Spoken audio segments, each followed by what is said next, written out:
You are listening to the Horse Radio Network, part of the Equine Network family.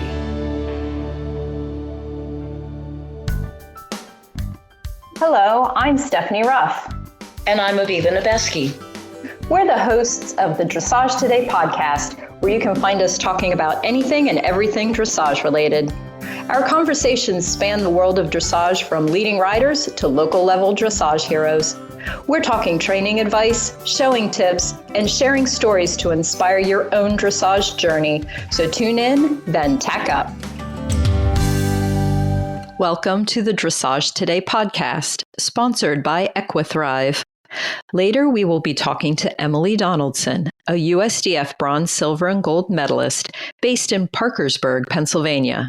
We're going to start a little bit talking about how horses, whether you board them or keep them on your own facility, tend to keep you grounded and keep you going when life outside of horses gets in the way or drags you down, which is or for makes many you sad, or makes you sad, which will happen for all of us at some point in time, because that's life. That is life.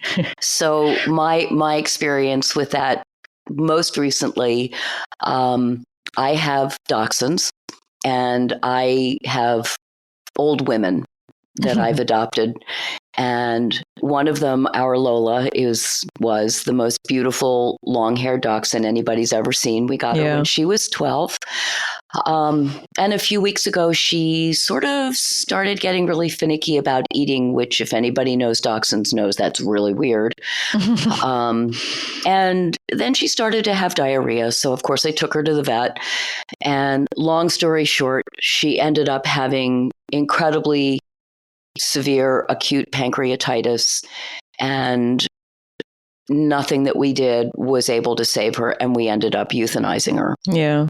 And it was the same day that I was scheduled to have a lesson, and my trainer was coming to my farm. And of course, I'm devastated because Lola was mine and she was my heart. And I called my trainer and I said, I'm just too sad. Yeah. And she understood completely. And I sat around the house and I thought, I need to go be with my horse. And I went down to the barn and I started to groom. And I called my trainer back and I said, if it's not too late, come. And she did.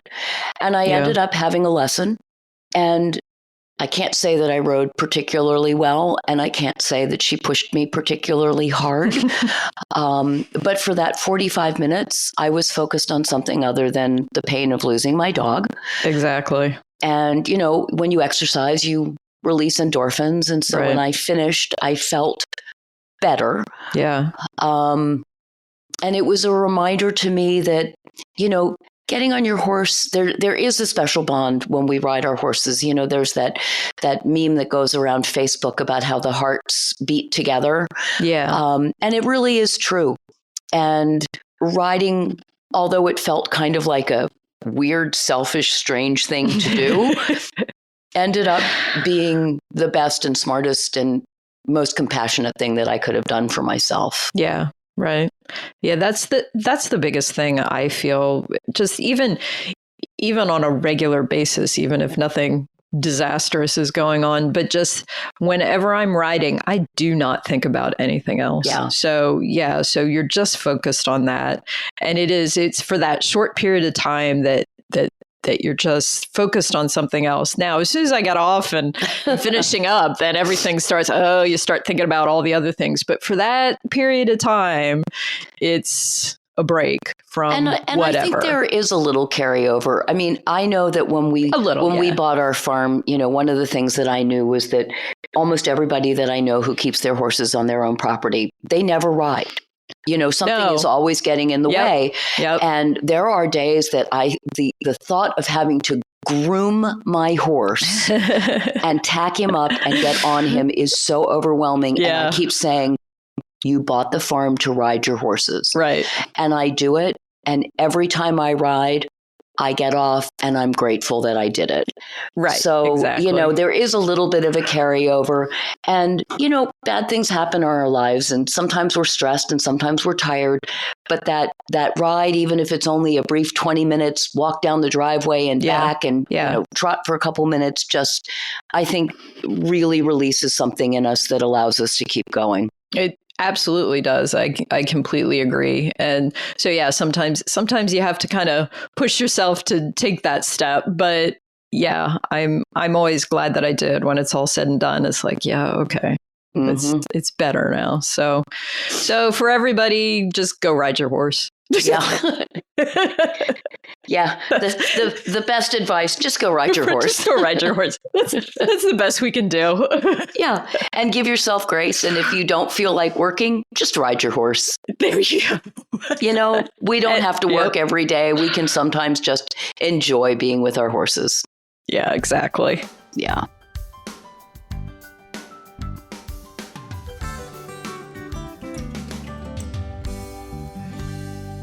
Well, today's Ask the L comes from Sue, and she says she has a mare that is very forward-thinking and gets tense easily. Okay. So her question is, from a judging standpoint, is it better to ride the correct tempo, which, as an aside, if you need to review what tempo is, listen to last month's podcast. Okay. Is it better to ride the correct tempo, which makes the horse tense, or to ride slightly below the tempo, but keep the relaxation and harmony? Well, that's an interesting question because as you just said, we did talk about the difference between tempo and rhythm and cadence last month. Right. So the first thing that I hear when Sue presents this question is she says the correct tempo. And my question is, what's the correct tempo? Because tempo is the rate of speed.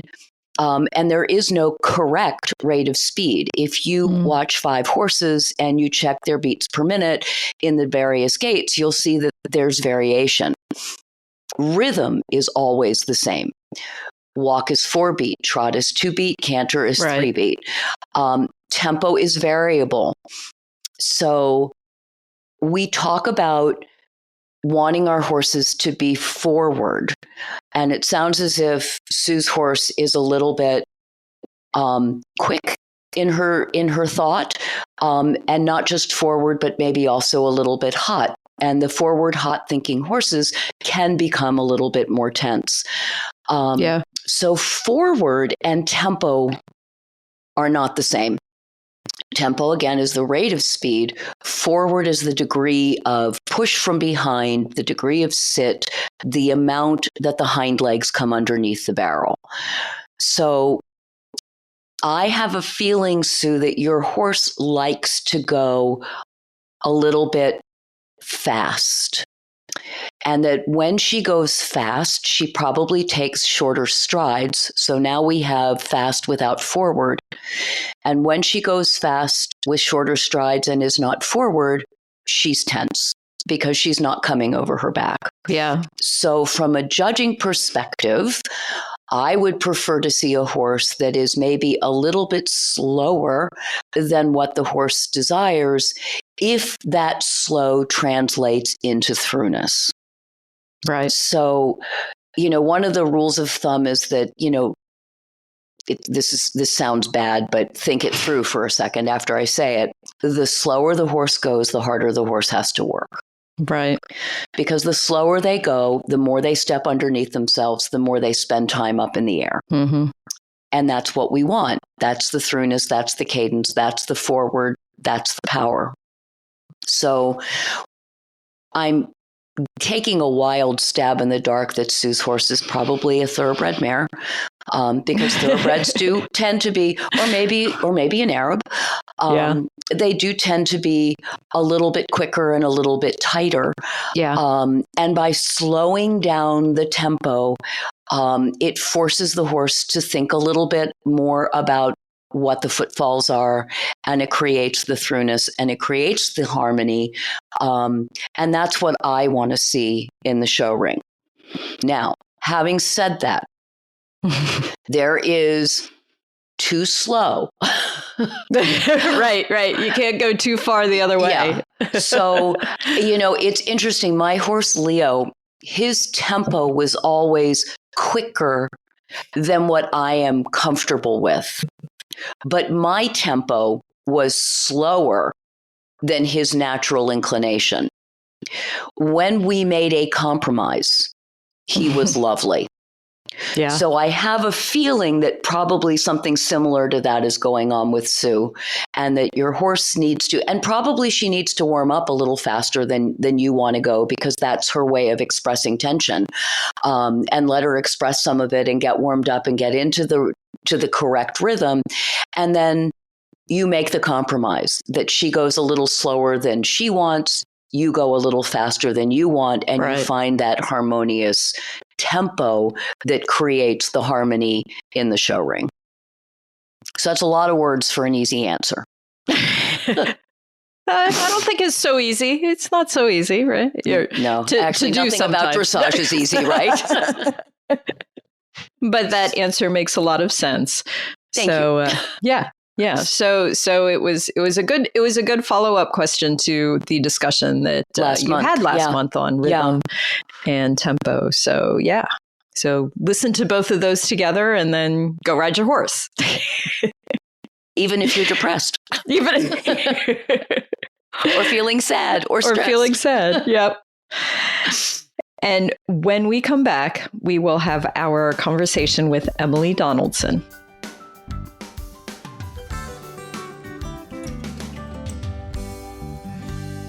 Trying to choose the right supplements for the right horses often feels like a chore, and you have enough chores as it is. Fortunately, there's EquiThrive, whose mission is to make this whole nutrition equation easier for you and much more beneficial to your horses. EquiThrive's lineup of pelleted supplements are developed with care, backed by science, and carry a 100% satisfaction guarantee, not to mention being picky eater approved. Whether you need advanced joint care for your equine athlete, plus hoof, gut, or metabolic support, EquiThrive is your one-stop shop for feed tub fortification. So stop wasting your time and money. Do your horses and yourself a favor and visit equithrive.com. Use promo code Dressage today to get 20% off your first order, plus free and fast shipping nationwide. Emily Donaldson grew up in Pittsburgh, Pennsylvania, and started riding horses when she was 5 years old. She garnered a well-rounded equestrian education through fox hunting, hunter jumpers, and horse trials. And when Emily was 13, she decided to focus on dressage. She received her USDF Bronze Medal and trained her off-the-track Thoroughbred gelding, Thanks a Bunch, from first level to Prix St. After earning a Bachelor's Degree in Art History from the University of Pittsburgh in 2005, Emily spent the summer as a working student for Courtney King Dye, and then in 2006 with Jennifer Baumert. In 2007, Emily returned to her hometown of Pittsburgh to pursue a career in fundraising and marketing. She spent 8 years working for several influential nonprofit organizations while continuing to compete and train. But in 2014, Emily married equine veterinarian Mark Donaldson and relocated to eastern Pennsylvania. It was at that time that Emily also decided to officially launch Emily Donaldson Dressage LLC. They relocated to Sewickley Farm in June 2018. Thank you, Emily, for joining us today on the Dressage Today podcast. Thank you for having me. So I want to jump right in and find out what is it about horses and then dressage that appealed to you, and why did you want to get started with all of it? My earliest memory really as a kid was involved a horse, had a horse. And I remember when she bought the horse that she had, Buster, which she had for, probably, over 30 years. And so I was I mean, I don't even know. I was probably 5. That's about when I started riding. And, I was a kid that had stuffed animals and just always drawn to animals. And I think it's probably a reflection of I'm an introvert. And I think it's like I relate more to animals. As a kid, I had stuffed animals all over my bed. Now I have dogs all over my bed. And so, I just think they're attractive. They're pretty. It's like when you gravitate towards a piece of clothing you like, like I just gravitate towards horses. Yeah. And dressage, I think, interested me more because probably the horse I had, my first horse was a thoroughbred. Maybe it was him or it was the two of us together, but we just weren't as successful jumping. And so hunters growing up dabbled in a little bit, right? Yeah. Not serious, but I did hunters and then I did jumpers. And so I started pursuing horse trials, eventing, and was doing well in dressage. And I think, you sort of gravitate towards what you end up being good at. And so I did well in dressage, better in the dressage phase. I was good over fences, but did better in dressage. And so I kind of ran with that and rode my first recognized dressage show in 96 and did extremely well for, a kid at training level. And then, qualified for the CBLMs and got a ribbon there, which was cool. And so it just kind of snowballed from there. But I think I like the one-on-one relationship, the focus, the sort of detailed aspect of it. I mean, I also simultaneously, I fox hunted and I love fox hunting. So, two polar opposite types of experience. Yeah, they are. But even fox hunting, I think, because even though you're out with a field of people, there was still like a quietness about fox hunting where like I could, I was with people, but it's sort of an interesting experience. And it was a drag hunt, so it wasn't like a live hunt. But, you sort of have this quietness with the horse you're on and nature and watching. And so I don't know. So I did that. And I also, got into dressage really seriously. And I think it's a little bit my temperament too. I'm interested. I like the arts, and sort of like my mom would always say that she sees a link between people that like dressage and people that like art. She always thought that there was a connection. And I do see that a little bit too. Yeah. Now that you mention that, I can see that. Yeah. So, yes, I can explain what specifically it was because it's sort of all I've ever known. Right. My obsession with horses. I mean, like I just recently watched the David Beckham Netflix series, and what I always fascinated by is people, and I view myself as an athlete, as athletes that are just 100% consumed by one thing, and it is throughout their entire life that they remain steadfast, obsessed with that one thing. And, David Beckham talked about it just from an early age, like his father was into soccer. And so he would play with his dad. And that's kind of, for me, it's kind of the same thing. Like my mom, she was never competitive, but she was passionate about horses.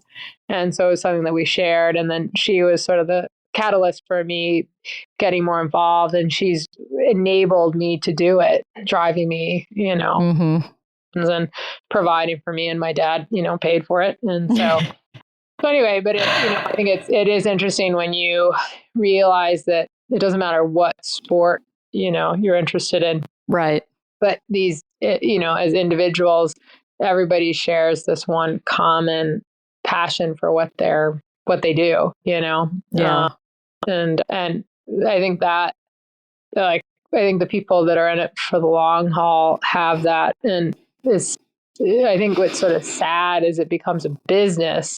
And so anyone, when you watch the Beckham series, you see how his passion becomes a source of income for himself. And unfortunately, it can affect you a little bit because it's your livelihood. But at the end of the day, you're still just obsessed with soccer. You're still obsessed with horses. Right. So, Well, but as you know, you spent a number of years working outside, working full time for your kind of quote unquote regular paycheck outside the horse industry. So then what made you want to take that step and become a full time professional in dressage? So I went to college, graduated in 4 years, and my parents said that I could have 2 years to do whatever. And that they would support me. And then after that, I had to start making money. And so it was really generous of them. And so I was a working student for Jen Baumert, and I was a working student for Courtney King separately. And and so then after that, I think my parents thought, at least the impression I always had was that, oh, you're going to go do this and you're going to get it out of your system and then you're going to go get a job. Right. And so I remember when I worked for Jen in 2006, 2007, I remember struggling because I was like, well, this is the end. It's the end of my 2 years. And, and I felt this pressure. It was never like it was not like my parents and I, like my parents sat down and were like, you can't do this professionally. But I just felt this sort of pressure that it was like not kosher, to be a professional, to be a horse professional, that wasn't something that you in quotes do. And so I really struggled because I was like, I felt this is what I thought I was good at and it's what I really wanted to do, but I felt that it wasn't something that I could do. And so I came back to Pittsburgh and I got a job with a nonprofit organization and started out with, like a salary of, I don't know, $30,000 a year, $35,000 a year. And I was like, wow, I'm making money back after taxes and Social Security and everything. And you're like, darn it, that's not much at all. Right, and exactly. So I bought my horse Audi when I got that job. I bought Audi in 2007, in the fall of 2007. And so I started to think like, I'm not really making much money. And I'm, spending my Monday to Friday here and I have 2 weeks paid vacation and it's really not a lot of time to like go do stuff with right. Horse. And so it enabled me to buy a horse. It enabled me to, start to become a little bit independent and all that. But it was hard because you're beholden to your employer and, you can't go, it's hard to go do a weekend show and have to work on Friday. So I did that I had a few different jobs over probably the course of 8 years and in the city of Pittsburgh where I was living. But with each job, I started to make a little bit more money and gain a little bit more independence. I worked for an art museum for 3 years. And then after that, I worked for the University of Pittsburgh.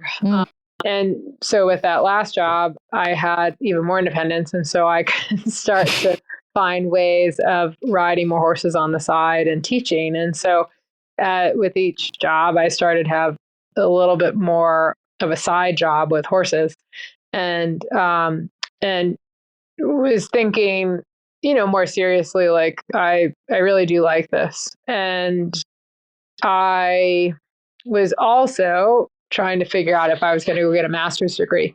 And so I started dating Mark when did I start dating Mark? In 2012, like 2012. Yeah. The end of 2012. And so, but I had this great job and things were good in Pittsburgh. I had some clients and was, doing pretty well. And so then things started to get serious with him. And I thought, well, shoot, like this changes things. So when we decided we were getting married and I was moving east, I applied for a job at the Brand New Wine Art Museum. And I said, if I get it, it was like a kind of my dream job. It was the director of development. And I thought, well, if I get it, I'll take it and I'll just, do that. And I'll have my horses on the side. And if I don't get it, I'm just going to go 100% into horses. And so I was like the runner up for the job. I was like, okay, I'm starting an LLC. I'm moving east and I'm starting from zero in a highly competitive equestrian community. Yeah, this will be easy. So it was really hard, but pretty amazing. if you think back on it, I moved here in 2014 and it's 2023, and it's pretty amazing, like what I've been able to do, in a short period of time. Yeah. And I'm doing, my dad died in 2010. And my dad said to me, I remember when he was dying, he said, me, like, go do something that you want to do and you can make money and be happy. And I was like, what the hell? Like, you're saying this to me now? Like, what? And I remember being so mad at him, being so confused. And like, what are you, like, you're telling me this now? And he used to say to me, like, can't you in Pittsburgh, can't you find some way to like create an equestrian community here? And I was like, Dad, it's just not here. It's right. like, it's tough. And I think he started to realize that, it's what I wanted to do. And my mom, she pushed back over the years, but now she's totally like, you're doing what you wanted to do all along, and good for you. And she's very supportive, and so it's nice. Yeah, because even like I have people, like I went to a doctor's appointment yesterday, and they say to me, "Are you still doing the horses?" And I, why do you need to say it like that? You're still doing the horses. Oh, sugar. There are some people where they're so patronizing, and you think like, you should look at the economic impact that horses have on Chester County, Oh, yeah, absolutely. Right? We're talking about. And, so anyway, like I had that mindset, like, oh, I can't do that. Now I'm like, yeah, you can. And you can just hold your own, from the standpoint of running a business and having have a contribution, right. to people's lives and the community. So anyway, that's, I found my way. It took a while, but, I'm here. Yeah. So. Well, and I'm sure that has given you probably a better appreciation for it as well, to for sure work your way through it. I think the experiences I had helped me to have a better sense for how business works, and just managing people, and being, I think, well-rounded. And so I don't regret any of that. And I think it helped me too, by doing things, you realize what you want to do and what you don't want to do. Right. Yeah. So it helps you to sort of figure out what you care about. Yeah, definitely. Even if you don't end up doing it, forever. So, and the people I met through those experiences were incredible people. Yeah, sure. So yeah, I'm glad it all worked out the way it did. I think about it, laugh when I was applying to be a working student, I had contacted Debbie McDonald, and Debbie was like, "Oh, sorry, I just hired someone." Well, that someone was 8 mile. Oh, and okay. I'm like, shoot, like, and in hindsight, I'm thinking, well, I would have totally been a bust, because I would have been like, well, sorry, Debbie, I have to go. My 2 years are up, Yeah. I have to go get a real job. But, it all worked out for the best. Yeah. Yeah, definitely. Well, and you mentioned that early on you competed with a thoroughbred, and you did quite well. You brought him up the levels. Is there anything in particular you enjoy about thoroughbreds, and do you still work with any? Yeah, it's funny. I'll go teach a clinic, and I can you can spot most thoroughbreds a mile away. And I'll say, is that a thoroughbred? Or tell me about your horse. And I'll get the thoroughbred. I go, yeah. And I think the two I had, Dev and Hootie, were unique. I think a little bit, especially the way, they were, one was, born in like 1985, and one was born in 1991. So they were old blood, right? Yeah. Different from what you see, unfortunately, these days with the breeding. But, I'd say pretty special horses, both of them in their own right. And Hootie in particular, the one I got to Prix St. George, was just, I think about him, if I could bring him back, and ride him now. He's really nice. And the thing I like about them is I think it's something about the feel of a thoroughbred. It's just different, like the hand, seat, leg connection is, and I, with some warm bloods, and I like, for me, that I rode so many of them, even fox hunting. That's very familiar to me. And so there's certain warm bloods, because pretty much everything in the barn now, except for my stepdaughter horse, I think is a warm blood here. So we have like 17 warm bloods on the property. Yeah.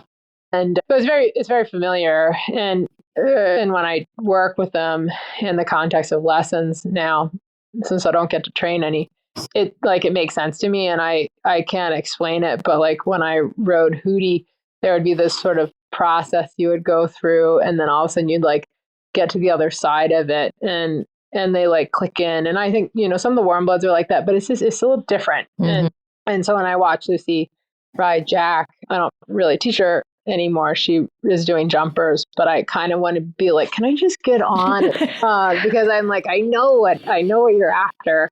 And, I'll observe her when I'm teaching, and I look at her when she's riding, and I'm like, oh, like, I know what you're feeling. I just need to like click in. So I am definitely an advocate of thoroughbreds in the breed and a fan of them. I'd say, I like just horses in general, but I think they're such good horses, especially for kids. Like I taught Pony Club the other night, and the last lesson I taught in, groups of 2. A teenage girl came in on a thoroughbred, and I'm like, tell me about your horse. This jumper, and he's like a typical thoroughbred. She goes to get on, and he's like shoots off at the mounting block. And he, he was hot and, kind of running sideways and had his head in the air. But then you have these moments where he would settle. And I thought, she was telling me about how she did at this last jumper show she rode in. And she said, oh, it didn't go so well, and I'm thinking, yeah, I'm sure he's a hard horse to be competitive on. And Lucy struggles with Jack, where she goes to some of these shows and they're, kids on really fancy warm bloods. And, that's how I was as a kid too. I'd come in and on my thoroughbred, it didn't matter if I had to be 100% on, and still I couldn't win. And it's just, it's a little bit the reality of the way some of these guys go, but they still have so much to offer. And I think even this horse the other night, in the Pony Club lesson, even when he gets hot and he looks a little bit out of control, he's not dangerous, and I think that's what's good about them, is they really, at the end of the day, they can look like, God, you get on that, and you're like, yeah. And Mom, she was criticized. I was 8. She bought me a 6-year-old thoroughbred. And that's the thing, is like, that's how these horses are for the most part, is like, you might think that that's a terrible decision, but in some ways, I think they're safer than a lot of the warm bloods out there deal with on a day-to-day basis. And because I think they've got the wits about them, even when they look like they're running sideways out of control, they have self-preservation. Oh yeah. And I think people don't realize that about thoroughbreds. They think, they're fast and crazy, and they have bad backs and spindly legs, Yeah. But I think there's so much value in those horses. Like Lucy's horse, Jack, Mark says, it doesn't matter what spot she gets him into, he gets her to the other side. And that's how my horse Dev was when I jumped. It didn't matter what I did. You get enough self-preservation that you're going to get 2 of us over that fence. Yeah. Pretty. So I wish I worked with more of them. Yeah. We've seen some. Jessica Redmond, Mark does a lot of vettings for Jessica, pre-purchase exams. And so, we follow her stuff, or he'll come home and he'll say, gosh, I vetted a really nice thoroughbred today. And it's like, for me, I would love to have one, but I can't justify it. It's like, it's just not for what I do at this point. It wouldn't make any sense, but I would love to have a nice thoroughbred again. Yeah. So what would you say is your overall training philosophy? I think for me, like as a rider, when I ride and when I teach, my focus is a lot on, if you were to generalize, straightness, like balance and straightness. And so when I ride, I try to correct myself as much as I can So if I get into something where I'm trying to work through a problem, that I try to come back to being in the middle and being balanced and being centered with the horse. And when I teach, if a rider's struggling with something, I try to the best of my ability to get them back. And even when they're working through something, to be balanced over the horse. Mm-hmm. And so that would be like, when I teach, I dabble between horse and rider. And there's some people that teach and they're just super focused on the horse. And there's some people that are just super focused on the rider. And I tend to go between the two. And I'd say I have a pretty good awareness of the two. Like I can look back, I can like take a step back and look at the big picture and sort of figure out, okay, in the moment, can I come up with the most important thing to work on in this moment? And I think that comes from a lot of that influences from Linda Zhang and all the lessons I had with Linda, because I realized, because I worked with her specifically because of a horse I struggled with. And so I bought in because I was like, what she's telling me is working. And when I teach, I'll see something and I'll think, okay, this person needs to do this, and it works. And I'm like, well, it works. It's not a bunch of hooey. And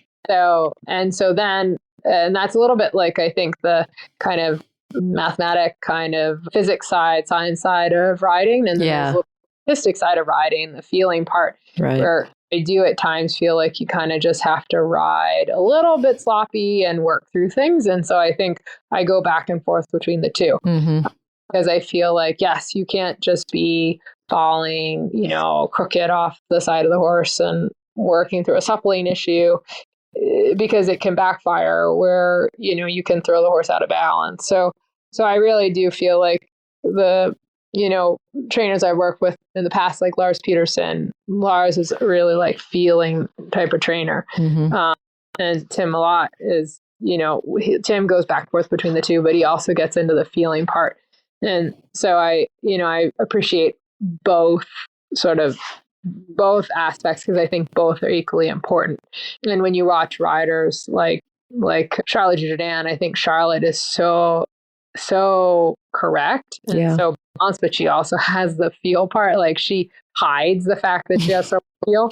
Isabel is more, she gets the job done, and she's not this like pristine, perfect on a horse. Like, she sometimes will move her upper body a lot. Like, you would never see Charlotte Jourdain move her upper body the way Isabel. But Isabel's legs are always around the horse, always balanced. Like, she rides so quiet but effective, but she's also not afraid to move. Like, so I think it's fun to watch different riders and the way they also ride different horses. And so, I think my philosophy is I'm not afraid to get the job done, but I, at the same time, try to like, return to balance, and make it look good. I think too, from my husband, like when I teach, and this comes from Linda too, is like the idea of trying to be as balanced as possible from the standpoint of long-term health and well-being. Sure. Right. Yeah. And so symmetry and in your training, to not do the same thing. Like, I'm really sensitive when I've done some clinics with people that will get caught just on a circle over and over. And I can't do that, and I'm big on walk breaks and wheat, and variety. And so the whole like drilling and repetition, I find more and more, I just can't, I won't tolerate it. And so I try in my teaching and my training, I think sometimes I'm better at this as a teacher. I can identify it a little bit faster on the ground. And sometimes when I'm on the back of a horse, I can get a little bit distracted, but I try to not, I wear a watch on my wrist. Like, I also am a big believer, and like more and more people don't wear watches. Right. Their phone, and you can't look at your phone when you're riding. So I wear a watch, and I'm very, like, I try to pay attention to time, and I try to be aware of what I'm doing and how long I'm doing it, think when you're training, you can get caught up in stuff. Yeah. And so that is something that I also try to pay attention to, because I've been in plenty of lessons with really important people. And, and I'm like, holy moly, we're so good, Well, do you have any favorite training exercises that you like to do or that you like to teach, or something that's, really beneficial that you found for a lot of your students? Yeah, I think it's not anything complicated. Like, right. I'm a big advocate of, when you get into trouble, dialing it down, going back to the walk and I do exercises like turn on the forehand, turn on the haunches. I think for horses that need to engage more from behind, doing the walk pirouettes and using a little piaffe and half steps to help a horse. I do a lot of leg yielding. Yeah. And so wall leg yielding across the ring. And, I try to use in my warm up, regardless of the horse's age, it could be baby shoulder fore, baby haunches, and baby leg yield. And then as that horse is more mature, increasing a little bit the demand of that. But I think just a lot of the warm up for me is just based on, suppling exercises. Yeah. And it doesn't have to be, not show ring quality shoulder in, right. but just that you start to use those exercises to check in. Is the horse, a little bit stiff here, a little bit less willing to move there? So kind of what you need to do in that ride, what you should work on. And I think avoiding getting caught just going around and around and around. And so I do a lot of transitions when I ride. Like, one thing I'm aware of when I go to horse shows and I'm warming up, I tend to do more transitions. And like, I'm aware that a lot of riders will get caught just going around and around and around, or they get caught doing too much of like the movements that they're going to ride in the show ring. And I tend to do, like, for me, I'm a big fan of like just walk, trot, trot, walk, canter, walk, canter. Yeah. And I had a student the other day I was teaching, and her horse was just really distracted and being a little tough. And I was like, we're just going to do transitions. Like, you're going to do trot, walk, walk, trot until she starts to listen.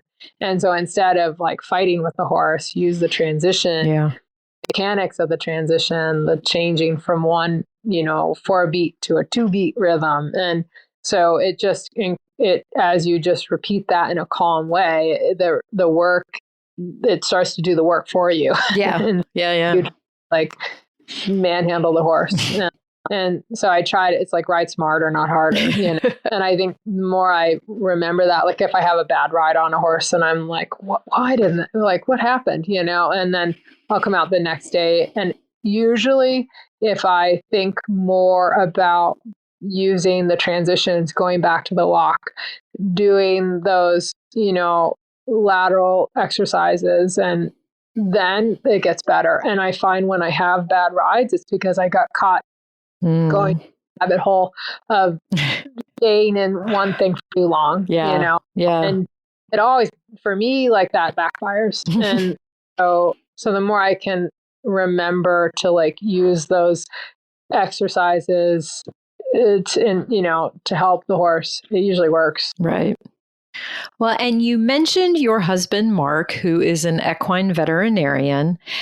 You both have two professions that are very time consuming, kind of, all day, every day sort of things.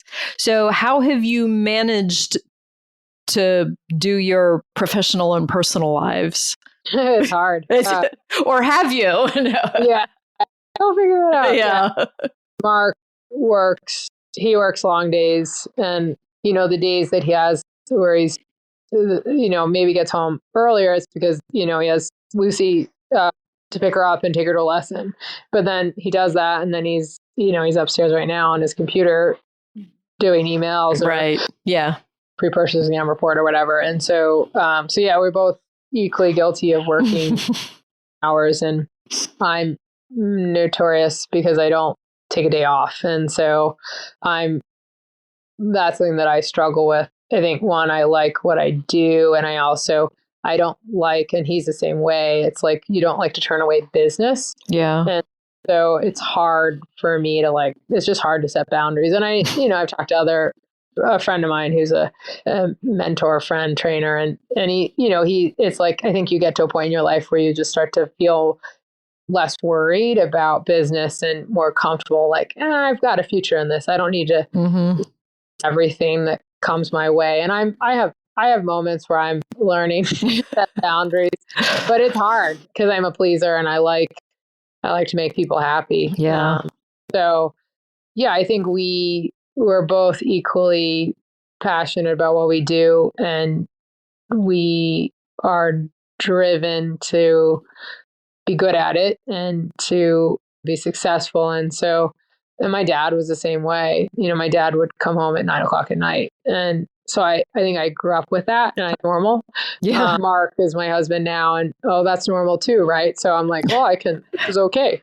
I can do this. Yeah. And, it's hard because it does take its toll. But then, we find time. Our big thing is like eating, so like for us, it's food. And so we usually will find time, a few times in the week where we go out, and we go around the corner to the Stottsville Inn, which is easy, or we'll go to Savannah Bistro, which is a little bit nicer and a little further away.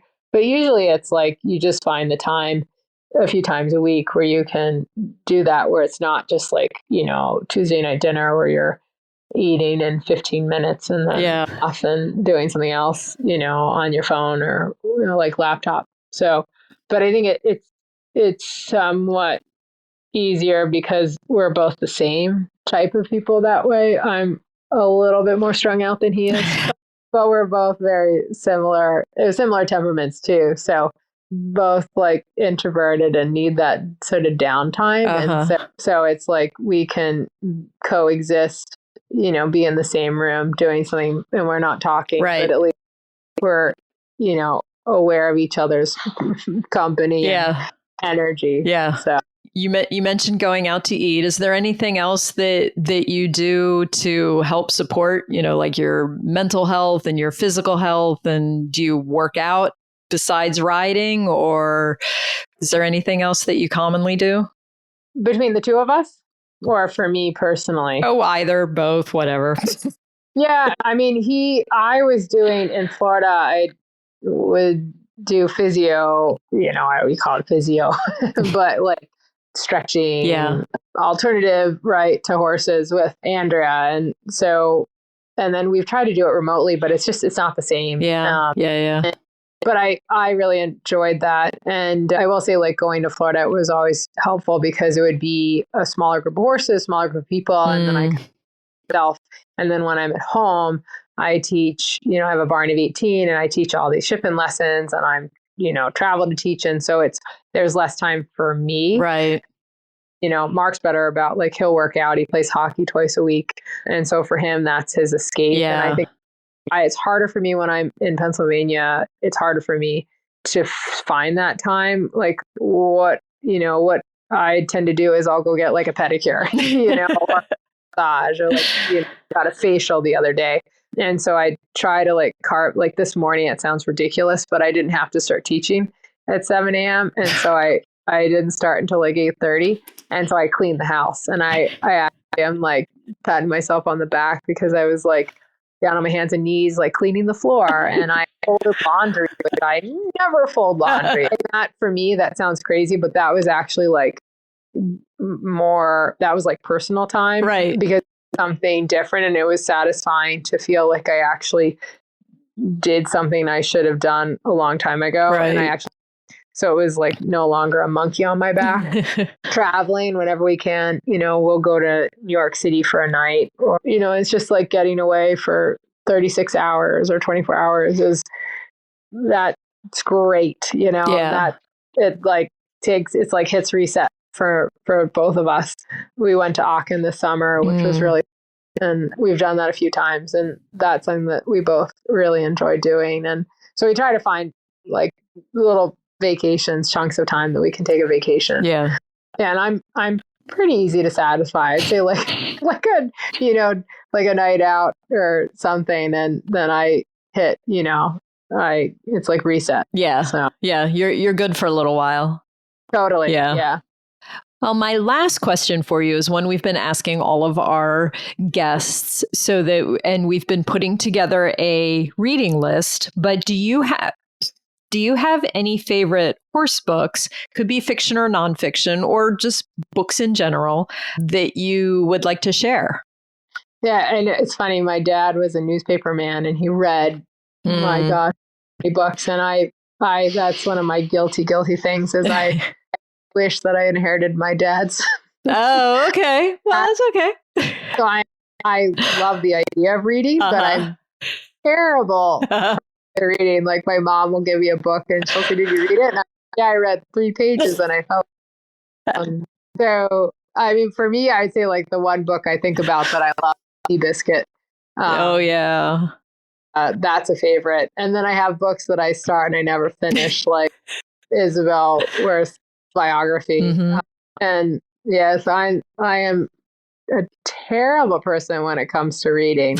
I will reference things like Linda Zhang gave me the FBI, handbook. Right. And so I will reference things, or I'll like find a book and, sort of look something up. But when it comes to reading something from, front to back, I think about, maybe 10 years from now, I'll be at a different place in my life.